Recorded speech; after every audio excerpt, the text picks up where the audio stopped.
Você já parou para pensar de onde vem o dinheiro da sua aposentadoria? Muita gente acredita que, quando paga o INSS todo mês, esse valor vai direto para uma poupança que será devolvida lá na frente. Mas a verdade é bem diferente. O sistema de previdência no Brasil funciona como um grande caixa coletivo. Todo trabalhador ativo contribui hoje para pagar a aposentadoria de quem já está aposentado. Ou seja, não existe uma conta individual guardando seu dinheiro.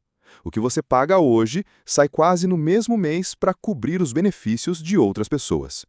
Até aí parece simples, mas existe um problema gigantesco. O número de pessoas que trabalham e contribuem está diminuindo, enquanto o número de aposentados só cresce. Vamos olhar os números. Em 1980, o Brasil tinha cerca de 8 trabalhadores ativos para cada aposentado.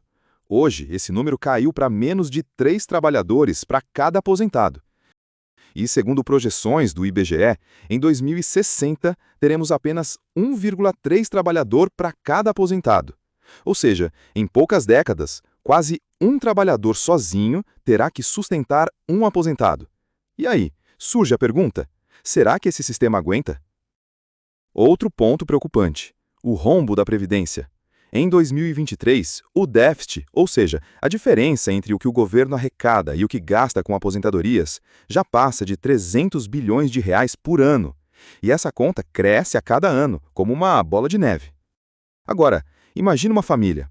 Se todo mês ela ganha R$ 2.000, mas gasta R$ 3.000, essa família vai se endividar. Com a Previdência acontece a mesma coisa. O governo já gasta mais do que arrecada e precisa pegar dinheiro de outros lugares para cobrir o rombo. E de onde vem esse dinheiro? Dos impostos que todos nós pagamos. Isso significa menos investimento em saúde, educação e infraestrutura, porque boa parte vai para sustentar o buraco da Previdência. Mas até quando esse modelo vai durar? Especialistas estimam que, se nada mudar, em cerca de 15 a 20 anos, a Previdência pode se tornar insustentável. Isso não significa que ela vá simplesmente acabar, mas sim que os pagamentos podem atrasar, os valores podem cair ou novas reformas duras terão que ser feitas. Já vimos isso acontecer. Em 2019, o Brasil passou por uma grande reforma da Previdência, que aumentou a idade mínima e o tempo de contribuição. Mas mesmo assim, os números mostram que foi apenas um remendo e que novas reformas serão inevitáveis.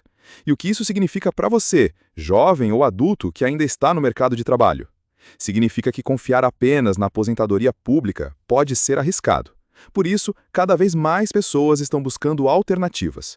Previdência privada, investimentos de longo prazo, como o Tesouro Direto e ações, e, principalmente, educação financeira. A grande verdade é que a Previdência Social, do jeito que conhecemos, está com os dias contados. E quem não se preparar pode chegar na velhice sem a segurança que imagina ter. Então, antes de pensar só em pagar o INSS, comece a pensar: como eu posso criar uma aposentadoria paralela para mim mesmo? Quais hábitos financeiros eu posso mudar hoje para garantir minha independência amanhã? No fim, a Previdência pode até mudar de formato, mas uma coisa não muda: o seu futuro depende das escolhas que você faz hoje. E agora eu quero ouvir você. Você acredita que a Previdência vai aguentar até a sua aposentadoria? Comenta aqui embaixo e compartilhe esse vídeo com alguém que precisa se preparar para o futuro antes que seja tarde.